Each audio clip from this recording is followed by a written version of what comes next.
Hello everyone, আসসালামু আলাইকুম। আজকে আমরা আলোচনা করব মিয়োসিস বা মায়োসিস কোষ বিভাজন নিয়ে, যেটা কেউ মিয়োসিস বলে থাকে আবার কেউ মায়োসিস বলে থাকে। কিন্তু এটা কিন্তু তোমাদের পরীক্ষার জন্য অনেক বেশি ইম্পর্ট্যান্ট বলা যায়। সো তোমরা যদি ভালো মতো ভালো মতো পারো, তাইলে তোমরা এক্সামে ভালো একটা মার্ক এনশিওর করতে পারবা। সো আর বেশি কথা না বলে আমরা মিয়োসিস বা মায়োসিস কোষ বিভাজনটা কি, কেন, কিভাবে সেসব বিষয় নিয়ে আলোচনা করি। সো প্রথমে আমরা আজকের ক্লাসে যেসব বিষয়গুলো কভার করব সেটা হলো মিয়োসিস কোষ বিভাজন কি, মিয়োসিস কেন ঘটে সেটাও আমরা জানবো। এরপর হলো মিয়োসিসের বিভিন্ন পর্যায়গুলো, মিয়োসিস 1 এবং মিয়োসিস 2 যেগুলো আছে সেগুলো নিয়ে আমরা আলোচনা করব। এরপর হলো মিয়োসিসের বৈশিষ্ট্যগুলো, এগুলো পরীক্ষায় এসে থাকে অনেক সময়, সো এগুলো ইম্পর্টেন্ট আমাদের জন্য। এরপর হলো ফাইনালি মিয়োসিসের গুরুত্ব। সো আজকে আমরা এসব বিষয় নিয়ে আলোচনা করব। যেগুলো আলোচনা করব এগুলো কিন্তু তোমাদের পরীক্ষার জন্য অনেক অনেক বেশি ইম্পর্টেন্ট। সো ভিডিওটা স্কিপ না করে শেষ পর্যন্ত কন্টিনিউ করতে থাকো। সো প্রথমে আমরা একটু দেখে দিই মিয়োসিস কোষ বিভাজনটা কি বা কাকে বলে।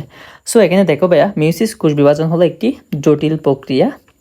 তোমাদের ক্ষেত্রে তোমরা দেখবা যে মাইটোসিস প্রক্রিয়া যেটা আছে সেটা হলো একটু সহজ প্রক্রিয়া বলে, কিন্তু এটাকে বলা হচ্ছে একটু জটিল প্রক্রিয়া। কেন জটিল প্রক্রিয়া বলা হচ্ছে সেগুলো আমরা পরবর্তীতে জানবো। এরপর হলো যার মাধ্যমে একটি কোষ তার জিনগত উপাদানগুলোকে দুইটি ধাপে বিভক্ত করে। আচ্ছা, জিনগত উপাদানগুলোকে কয়টি ধাপে বিভক্ত করে? দুইটি ধাপে। তাইলে এখানে কয়টা ধাপ? দুইটা ধাপ। সো এটা একটু আমাদের মাথায় রাখতে হবে। এরপর বলা হচ্ছে এবং 4টি হ্যাপ্লয়েড কোষ তৈরি করে। আচ্ছা, 4টা কি কোষ তৈরি করে? হ্যাপ্লয়েড কোষ। হ্যাপ্লয়েড কোষ মানে হলো এন, আর ডিপ্লয়েড কোষ মানে হলো 2n। সো এই বিষয়টা আশা করি তোমরা জানো, তারপর আমি আরেকবার রিক্যাপ করে দিচ্ছি। সো কোষ তৈরি করে, এই প্রক্রিয়ার মাধ্যমে গ্যামেট এবং যৌন কোষ উৎপন্ন হয়। আচ্ছা, কি তৈরি হয়? গ্যামেট বা যৌন কোষ উৎপন্ন হয়। সো এই বিষয়টা একটু তোমরা মাথায় রাখবা। গ্যামেট বললে হয়ে যাবে অথবা যৌন কোষও বলতে পারো। প্রথম ধাপে মিয়োসিস 1 ঘটে, তাহলে প্রথম ধাপে কি ঘটে? মিয়োসিস 1। এরপর হলো সমজাতীয় ক্রোমোজোমগুলো জোড়া বিভক্ত হয়। দ্বিতীয় ধাপে মিয়োসিস 2 ঘটে। সো এগুলো আমরা পরবর্তীতে বিস্তারিত জানবো কিভাবে মিয়োসিস 1 এবং মিয়োসিস 2 ঘটতেছে।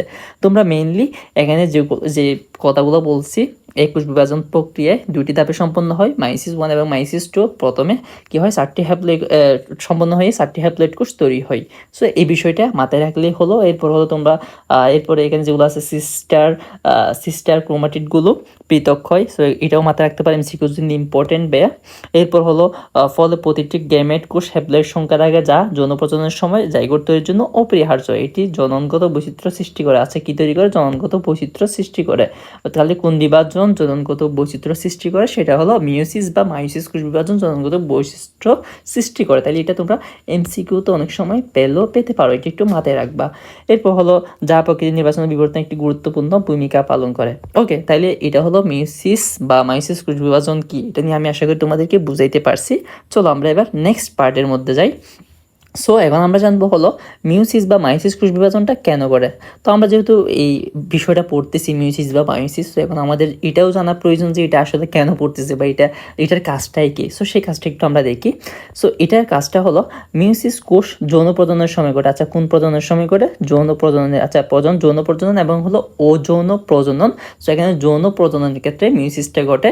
আর এই প্রজনন নিয়ে তোমাদের কিন্তু আলাদা একটা চ্যাপ্টার আছে। সো সেই চ্যাপ্টারের মধ্যে তোমরা এগুলো আরও বিস্তারিত পরবর্তীতে জানতে পারবা। এরপর হলো ডিপ্লয়েড কোষ থেকে 4টি হ্যাপ্লয়েড কোষ তৈরি হয়, যেটা আমরা প্রথমেই পড়ে আসছি। সো এটা কিন্তু মোস্ট ইম্পর্টেন্ট। এরপর হলো জিনগত বৈচিত্র্য সৃষ্টি করে, সেটাও আমরা পড়ে আসছি। এরপর হলো যৌন প্রজননের জন্য গ্যামেট সৃষ্টি করে। আচ্ছা, গ্যামেট সৃষ্টি করে সেটাও আমরা জানি, ওই যে 4টা গ্যামেট তৈরি হচ্ছে সেটা। এরপর হলো ক্রোমোজোমের সংখ্যা অর্ধেক হয়ে যায়। আচ্ছা, এই বিভাজনে ক্রোমোজোমের সংখ্যা কি হয়ে যায়? অর্ধেক হয়ে যায়। সো ভাই এটাও মোস্ট ইম্পর্টেন্ট, এমসিকিউতে এগুলো দিতে পারে, বুঝতে পারছো?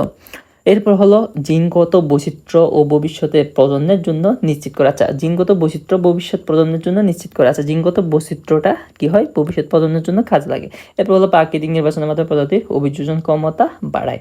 সো এই কারণগুলোর কারণেই মূলত মিয়োসিস বিভাজনটা অনেক অনেক বেশি ইম্পর্টেন্ট। আর আরেকটা ইম্পর্টেন্ট তো তোমরা জানো, সেটা হলো তোমাদের এক্সাম। তোমাদের এক্সামে কিন্তু এখান থেকে ভালোই কোয়েশ্চেন আছে, সেহেতু তোমরা একে তো বুঝতে পারছো কোষ বিভাজনে কেন এটার প্রয়োজন, দ্বিতীয়ত হলো তোমাদের এক্সামে মার্ক পাওয়ার জন্য এটা ইম্পর্টেন্ট। সো আসলে এটার ইম্পর্টেন্সের শেষ নাই, আর তোমার নিজের জীবনের জন্য ইম্পর্টেন্ট। ওকে, সো এরপরে আমি এগুলো একটু এখানে আরও একটু বড় করে দিচ্ছি, কারণ হলো অনেকে আমার স্লাইডগুলো মোবাইলের ক্ষেত্রে একটু কম শো করে বা কম দেখে। সো সেখানে আমি একটু ফন্টগুলো বড় করে দিচ্ছি। ওকে, সো এরপরে আমরা জানবো মিউসিসের বিভিন্ন পর্যায়গুলো কীভাবে ঘটে। হ্যাঁ, এখন আমাদের আজকের ক্লাসের মেইন পয়েন্ট বা মেইন গেম এখান থেকে শুরু, ঠিক আছে। সো মিউসিস কোষ বিভাজনটা কীভাবে ঘটে সেটা একটু আমরা দেখে আসি। আচ্ছা, এটা হলো 2n বিশিষ্ট একটা কি মাতৃক কোষ, ঠিক আছে। এখান থেকে প্রথমে বিভক্ত হয়ে n এবং n, ঠিক আছে। এরপরে আবার বিভক্ত হয়ে n এবং হলো n, এরপর আবার বিভক্ত হয়ে n এবং n। তাইলে এখানে দেখো প্রথমে এই যে বিভক্তিটা হয়েছে প্রথমে, সরি আমার একটা ক্লাস নিয়ে, হ্যাঁ এই যে প্রথম যেটা হয়েছে এটাকে বলা হচ্ছে তোমার মিউসিস 1, এরপরে যেটা হয়েছে সেটাকে বলা হচ্ছে তোমার মিউসিস 2। আচ্ছা, তুমি এখানে প্রথম ক্ষেত্রে দেখো তো 2n থেকে কি হয়ে গেছে, সরি 2n থেকে কমে n হয়ে গেছে, মানে একটা n নাই হয়ে গেছে, যার কারণে এটাকে বলা হচ্ছে তোমার হ্রাসমূলক বিভাজন। তাহলে এতটুকুতে কি হচ্ছে, হ্রাসমূলক বা কমে যাচ্ছে, ঠিক আছে। এর পরবর্তীতে কি হচ্ছে, এখানে সম বিভাজন হচ্ছে, দেখো n থেকে n তৈরি হয়েছে, দ্যাট মিনস হলো এটা কি সম, ঠিক আছে। সো এখানে কিন্তু দুইটা ধাপ, মিউসিস 1 এবং মিউসিস 2। মিউসিস 1-এ আমরা কি দেখতেছি, হ্রাস হয়ে যাচ্ছে, আর মিউসিস 2-তে হলো তোমার কি হচ্ছে, সমবিভাজন ঘটতেছে। সেই কারণে একটা কথা বলা হয়ে থাকে, মিউসিস কোষ বিভাজনকে প্রথমে হ্রাসমূলক এবং পরবার সমবিভাজন বলে কেন। এই কোয়েশ্চেনটা অনেক সময় পরীক্ষার হলে এসে থাকে, অথবা তোমরা যারা এই বিষয়টা আজকে বুঝতে পারছো, ঠিক আছে, বুঝতে পারছো, সো তোমরা তোমাদের ফ্রেন্ডদেরকে কোয়েশ্চেন করতে পারো, এই বলতে এটাকে কেন প্রথমে রাষ্ট্রমূলক বিভাজন বলে এবং পরবর্তী সময় বিভাজন বলো, এই কোয়েশ্চেনটা তোমরা করতে পারো, অথবা এটা তোমাদের এক্সামের জন্য অনেক সময় স্যাররা যদি একটু বেসিক থেকে কোয়েশ্চেন করো তাহলে এটা তোমাদের এক্সামে দিয়ে দিতে পারে। সো আশা করি আমি এই বিষয়টা বুঝতে পারছি। সো মিউসিসের মেইন গেমটা হলো ভাইয়া এটা তোমরা পরীক্ষার হলে এই চিত্রটা তোমরা আঁকবা, ঠিক আছে। এই চিত্রটা যদি তোমরা আঁকো তাহলে আশা করি ফুল একটা মার্ক পেয়ে যাবা। এরপর তোমরা এখানে বৈশিষ্ট্যগুলো একটু লিখবা, কেন ইম্পর্টেন্ট এইসব বিষয়গুলো একটু লিখবা। প্রথমে লিখবা হলো কোষ বিভাজনের ক্ষেত্রে আমরা প্রথমত 3টা বিভাজন দেখতে পারি, মাইটোসিস, অ্যামাইটোসিস, মিউসিস, এগুলা। তার মধ্যে হলো মিউসিস এমন একটি বিভাজন যেটা জীবজগতের জন্য মোস্ট ইম্পর্টেন্ট। এইসব বিষয় দিয়ে তোমরা সুন্দর মতো করে স্টার্ট করলে পরীক্ষায় আশা করি স্যাররা ভালো একটা মার্ক দেবে। মেনলি হলো তোমার এই চিত্রটা দেখবে আর কি স্যাররা, ওকে।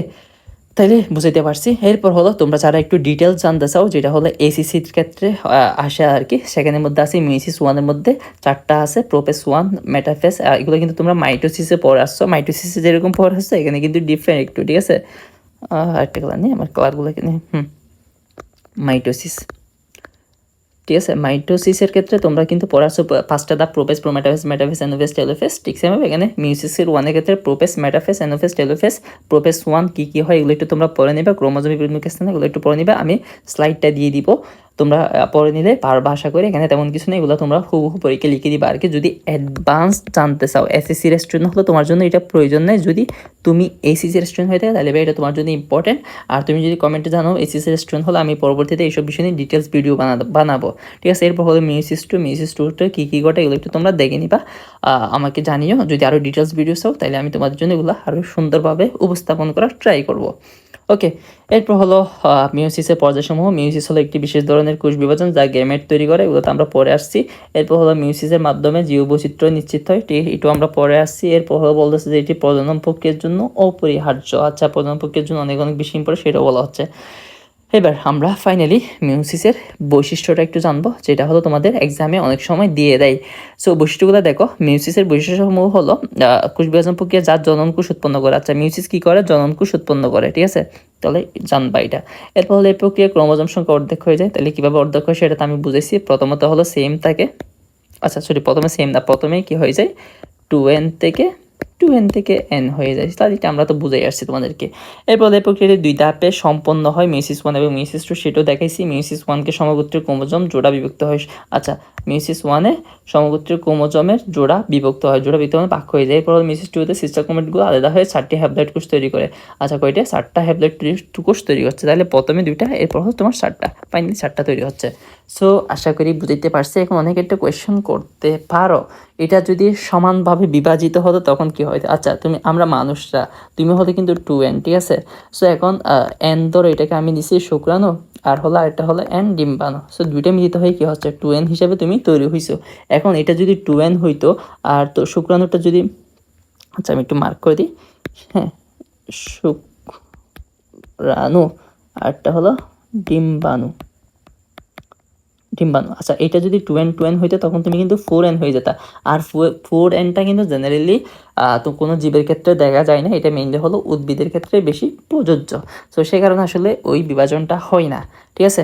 সো এটা এই জন্যই মানব জাতির জন্য অনেক অনেক বেশি ইম্পর্টেন্ট। যদি এটা 2n হইতো তাহলে আমাদের বৈশিষ্ট্যটা ভিন্ন হয়ে যেত। এরপর হলো আমরা জানবো মেয়োসিস বিভাজনের গুরুত্ব। এটাও পরীক্ষায় দিয়ে থাকে ভাইয়া, আমার গতে দিয়ে থাকে। আর অথবা তোমাদের পরীক্ষায় মেয়োসিস আসলে তোমরা গুরুত্ব বৈশিষ্ট্য সবগুলো মিলে লিখবে আর কি। মেয়োসিস হলো একটি বিশেষ ধরনের কোষ বিভাজন যা জনন কোষে ঘটে। এরপর হলো এটি ফলিত কোষগুলো ক্রোমোজোম সংখ্যা অর্ধেক করে দেয়। ওই যে সেম কাহিনীগুলোই ঘুরে ফিরে বলে আর কি। সো তোমরা যদি একবার যদি ওই যে চিত্র যেটা তোমাদেরকে আমি প্রথমে ব্যাখ্যা করছি, তো তোমরা যদি এটা যদি পারো তাহলে তোমরা এইসব বিষয়গুলো নিজের মতো করে এক্সপ্লেন করতে পারবা। যৌনপ্রজননের সময় জাইগোট ক্রোমোজোম সংখ্যা স্থায়িত্ব নিশ্চিত করে। আচ্ছা, যৌনপ্রজননের সময় জাইগোটে ক্রোমোজোম সংখ্যা স্থায়িত্ব নিশ্চিত করে, ঠিক আছে। এটা একটু তোমরা মাথায় রাখবা। এরপর হলো ভাইয়া জিনগত বৈচিত্র্য বৃদ্ধি পায়, যাহা প্রাকৃতিক নির্বাচনের মাধ্যমে প্রজাতির বিবর্তন সহায়ক। আচ্ছা, জিনগত বৈচিত্র্য বৃদ্ধি পায় এই বিভাজনের ফলে। নতুন বিশিষ্ট গঠন এবং প্রজাতির স্থায়িত্ব গুরুত্বপূর্ণ ভূমিকা পালন করে, ঠিক আছে। সো এসব বিষয়গুলো তোমরা একটু মাথায় রাখবা, অথবা তোমরা খাতায় সুন্দর করে নোট করে নিতে পারো তোমাদের এক্সামের জন্য, যাতে এক্সাম আসতে তোমরা সুন্দর করে লিখে দিতে পারো, ঠিক আছে। এরপর হলো তোমাদের পরীক্ষায় একটা কোয়েশ্চেন এসে থাকে, সেটা হলো মাইটোসিস এবং মিয়োসিসের মধ্যে পার্থক্য। মাইটোসিস নিয়ে তো তেমন আলোচনা নেই এসএসসির ক্ষেত্রে, সো ওখানে মাইটোসিস আর মিয়োসিস নিয়ে কোয়েশ্চেন এসে থাকে, অথবা এসএসসি তো তোমার এটা থেকে কোয়েশ্চেন দিয়ে থাকে। সেই জন্য এই পার্থক্যটা তোমরা নিজের মতো করে বই থেকে পড়ে নিও। আর তোমাদের যদি আর কোনো কোয়েশ্চন থেকে থাকে তাইলে ভাই আমাকে কমেন্টে জানিও। আর যদি আরও ডিটেলস ভিডিও চাও, যে বলো ভাই আমি আরও ডিটেলস পড়তে চাই, তাইলে ভাই আমাকে তাও জানাতে পারো। আমি নেক্সট টাইম থেকে ট্রাই করবো ডিটেলস ভিডিও বানানোর জন্য। আমি এখানে আসলে মেইনলি মূল থিমটা বা মূল মেসেজটা বুঝে দেওয়ার ট্রাই করছি। সো দেখা হচ্ছে পরবর্তী কোনো একটা ভিডিও নিয়ে। সেই পর্যন্ত ভালো থাকো। আর ভিডিওটা ভালো লাগলে চ্যানেলটি সাবস্ক্রাইব করে দিও, কারণ তোমাদের আসলে রেসপন্স পেলে ভালো লাগে। সো দেখা হচ্ছে পরবর্তী কোনো একটা ভিডিও নিয়ে। আল্লাহ হাফেজ, আসসালামু আলাইকুম।